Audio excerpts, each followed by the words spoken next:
जय Hind future officers. मैं सचिन शौकंद आप सभी का स्वागत करता हूं आपके अपने प्लेटफॉर्म मानेक्षी ऑफिसर्स एकेडमी पे। और जैसा कि आपसे हमने प्रॉमिस किया था कि आपके लिए एक फ्री टेस्ट कोर्स हम लेके आएंगे, सो हियर वी गो। अगर आप प्रिपेयर कर रहे हैं सीडीएस के लिए, एनडीए के लिए, एफकेट के लिए, तो सब्सक्राइब कर लीजिए हमारे यूट्यूब चैनल को, ज्वाइन कर लीजिए हमारा टेलीग्राम चैनल, जहां पे आपको बहुत सारा कंटेंट फ्री ऑफ कॉस्ट मिलेगा। आज हमारा थर्ड लेक्चर है साइंस का। जो लेक्चर का है उसका नाम है एटम्स एंड मॉलिक्यूल्स। दो चैप्टर्स हम पहले पढ़ चुके हैं, अगर आपने पहले वो नहीं पढ़े हैं तो पहले उनको आप प्लेलिस्ट से जाके पढ़ सकते हैं। सबसे पहले एटम्स। तो according to the Dalton atomic theory, atom होता क्या है? Matter is made up of very tiny particles, हमने फर्स्ट चैप्टर में पढ़ा था, और उन्हीं टाइनी पार्टिकल्स को कहा जाता है एटम्स। तो एटम्स क्या डिविजिबल होते हैं? नहीं होता है, तो नहीं होता है। An atom can be defined as the smallest particle of matter, can neither be created nor be destroyed by chemical means। कि आप ना तो एटम को क्रिएट कर सकते हो खुद से, ना उसको डिस्ट्रॉय कर सकते हो। जो एटम है, एग्जिस्ट करता है, वो करेगा, वो रिएक्ट करेगा किसी के साथ, तो एक नई फॉर्म में कन्वर्ट हो जाएगा। इससे ज्यादा कुछ नहीं होगा उसको। आगे बढ़ते हैं, समझते हैं लॉज ऑफ केमिकल कॉम्बिनेशन, जो कि आपका इंपॉर्टेंट है एग्जाम के पर्सपेक्टिव से। तो इसमें दो लॉज होते हैं जो हमें पढ़ने होते हैं। Law number one is law of conservation of mass and second law is law of conservation, law of constant proportion। ठीक है, तो फर्स्ट लॉ क्या कहता है? Mass can neither be created nor be destroyed, सबने पढ़ा है। कब? In a chemical reaction.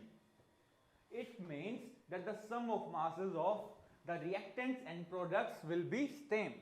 वो कैसे मतलब सर? इसका मतलब है अगर कोई रिएक्शन हो रही है, रिएक्शन ए प्लस बी अगर जुड़ रहा है, दो रिएक्टेंट से जो जुड़ रहे हैं, रिएक्ट कर रहे हैं, और वो बना रहे हैं सी प्लस डी, तो ए प्लस बी का जो कंबाइंड मास है वो इक्वल होगा हमेशा सी प्लस डी के कंबाइंड मास के।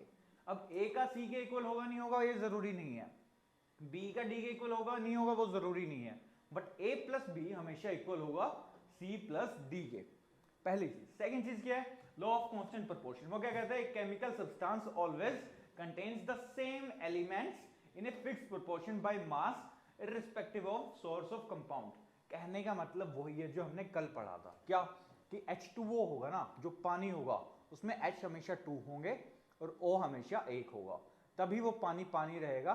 H5 होंगे, O 1 होगा, तो ऐसी पहली चीज तो हो नहीं सकती, और होगा तो वो पानी नहीं होगा। तो उनका एक फिक्स रेशियो होगा, चाहे वो पानी आपका नदी का पानी है, नल का पानी है, आपका समंदर का पानी है, कहीं का भी पानी, तो एक फिक्स प्रोपोर्शन में ही एटम्स जुड़ के मॉलिक्यूल बनाते हैं। आगे बढ़ते हैं। स्टार पॉइंट कि the size of atom is indicated by the radius. कि आप साइज बताते हो कि इसका साइज छोटा है बड़ा है, तो उसकी रेडियस की हेल्प से बताते हो, और रेडियस को आप मेजर कर, इस रेडियस को कहा जाता है एटॉमिक रेडियस, जिसको आप मेजर करते हो नैनोमीटर्स के अंदर। आगे बढ़ते हैं। तो रिप्रेजेंटेशंस कैसे की जाती है एटम्स की?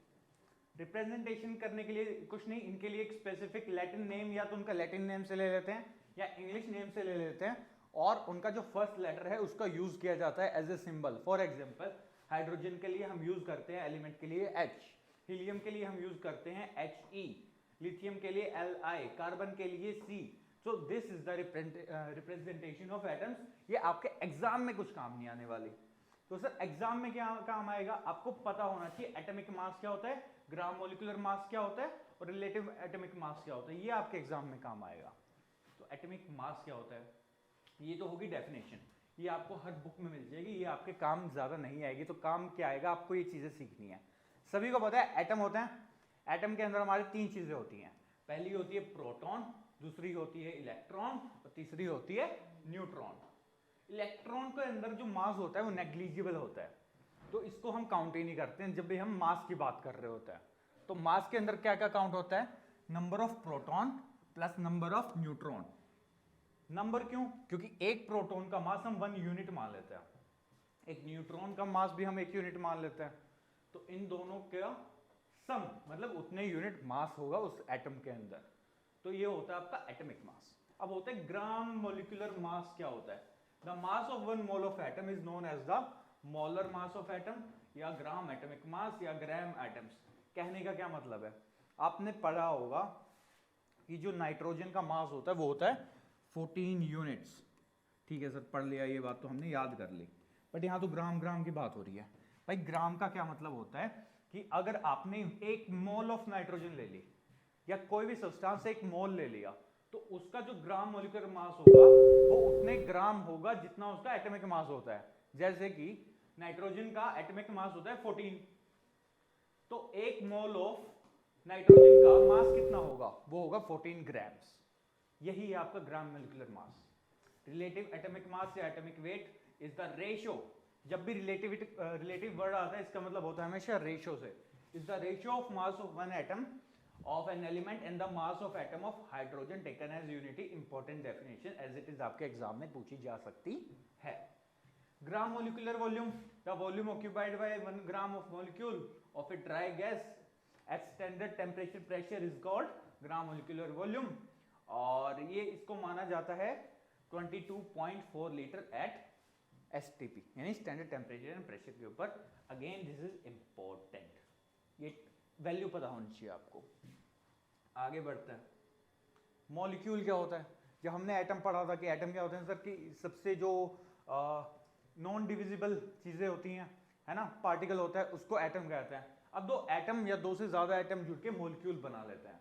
जैसे कि आपने सुना होगा H2, है ना, तो ये दो एटम आए हाइड्रोजन के, एक दूसरे से जुड़ गए और H2 बना लिया, तो जो H2 है ना वो मॉलिक्यूल है। अब इसमें क्वेश्चन क्या आता है, इसमें क्वेश्चन आता है एटॉमिसिटी पे। वो क्या होता है, the number of atoms that combine to form a molecule is called atomicity of the molecule. For example मैंने बोला H2, तो इसकी एटॉमिसिटी क्या होगी 2।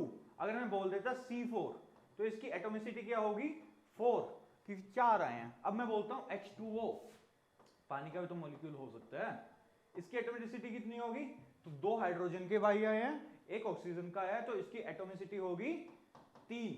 ये इंपॉर्टेंट आपके एग्जाम के पर्सपेक्टिव से।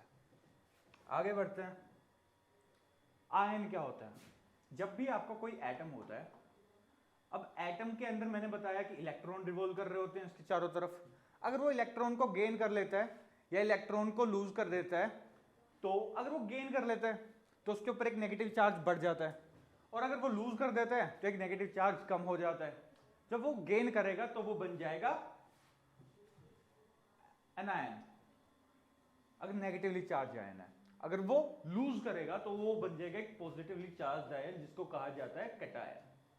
ये आपको याद करना है। Compounds in which molecules are formed by the combination of cation and anions are known as ionic compounds. कि जिसमें आयंस की हेल्प से कंपाउंड रेडी होता है उसको कहा जाता है ionic compound.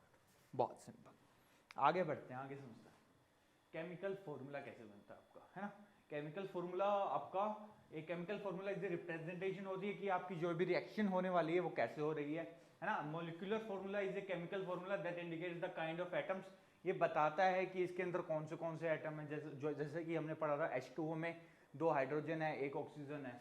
To write the chemical formula of compound, one should have the prior knowledge of 2 things. The symbols पता होने चाहिए आपको, और the combining capacity पता होनी चाहिए कि सर ऑक्सीजन के साथ 2 हाइड्रोजन ही आते हैं, एक नहीं आ जाएगा, ऐसा नहीं हो जाएगा, HO नहीं बन जाएगा कभी भी, है ना। इसके साथ कुछ ना कुछ और भी जुड़ेगा, ये पता होना चाहिए आपको। और मोलिकुलर मास तो मैंने आपको बता दिया था, जो पूरे मोलिक्यूल का मास होगा। जैसे हमने सिर्फ ऑक्सीजन का पढ़ लिया, सिर्फ हाइड्रोजन का पढ़ लिया, लेकिन H2O में हमने क्या करना पड़ेगा, एक हाइड्रोजन का निकालेंगे, फिर उसमें एक हाइड्रोजन का जोड़ेंगे, फिर उसमें एक ऑक्सीजन का जोड़ेंगे, तो पूरे H2O का एक साथ निकलेगा। तो उस H2O के मास को कहा जाएगा मोलिकुलर मास ऑफ वाटर। आगे बढ़ते हैं, है ना। मोल concept, the extra important concept from the perspective of NDA and CDS। इस पे क्वेश्चन आता है, और आता है मतलब आता है, और इस बार भी आएगा, तो बहुत ध्यान से पढ़ना है इस चीज को। 1 mole of substance is the quantity of substance containing 6.22 into 10 to the power 23 numbers of particles। ये कह रहा है भाई कि 1 मोल के अंदर हमेशा इतने पार्टिकल्स होते हैं। वो 1 मोल कुछ भी हो सकता है। 1 मोल आपकी सेब हो सकती है तो उसमें इतनी सेब होंगी, 1 मोल एटम होंगे तो उसमें इतने एटम होंगे, 1 मोल आयन होंगे तो उसमें इतने आयन होंगे। इसका मतलब 1 मोल का मतलब है ये वाला नंबर, और इस नंबर को ना जाना जाता है एवोगैड्रो नंबर के नाम से। इसी नंबर को कहते हैं Avogadro number. It means the 1 mole of any substance, चाहे वो एलिमेंट हो, चाहे वो कंपाउंड हो, उसके अंदर कंटेन करते हैं 6.22 इंटू 10⁻23 एटम्स या particles. The mass of one mole of substance is known as molar mass. जैसा आपको पता था, एवोगैड्रो लॉ क्या कहते हैं, under the same condition the temperature and pressure equal volumes all gases contains the equal number of moles. मतलब अगर मैं कहूं सर आपको कि एक मोल आप ले लो हाइड्रोजन का और एक मोल ले लो आप नाइट्रोजन का, तो दोनों में किस में ज्यादा पार्टिकल होंगे, तो दोनों में इक्वल पार्टिकल होंगे, वो अलग अलग नहीं होंगे, ये कहता है ये। और जैसा कि हमने बोला, एक मोल को हम समझते हैं कि अगर एक मोल हमने नाइट्रोजन लिए तो उसमें वजन कितना होगा, 1 ग्राम ऑफ मतलब 14 ग्राम ऑफ उतना, है ना, उसको ऐसे समझा जाता है। और पार्टिकल्स कितने होंगे, 6⁻23। अगर लीटर्स में उसको मेजर करेंगे तो 22.4 litre of gas at the NTP या एसटीपी आप कहोगे, तो ये होता है। आई होप आपने इस लेक्चर को आपको समझ में आया होगा, आपने पीछे वाले लेक्चर भी अच्छे से देखे होंगे। इस लेक्चर की और पीछे वाले लेक्चर्स की पीडीएफ आपको हमारे टेलीग्राम चैनल पे मिल जाएगी, वहां से आप एक्सेस कर सकते हैं हमारे। अगर आप कोर्सेज से जुड़ना चाहते हैं, ऑनलाइन या ऑफलाइन कोर्सेज से भी जुड़ना चाहते हैं, तो आप नीचे दिए हुए नंबर पर कॉन्टैक्ट कर सकते हैं। अगर आपको अपनी पढ़ाई के दौरान कोई भी प्रॉब्लम आ रही है, आप स्ट्रेस फील कर रहे हो, तब भी आप हमारे नंबर्स पे कांटेक्ट करके डिस्कस कर सकते हैं। Thank you so much. जय हिंद, जय भारत।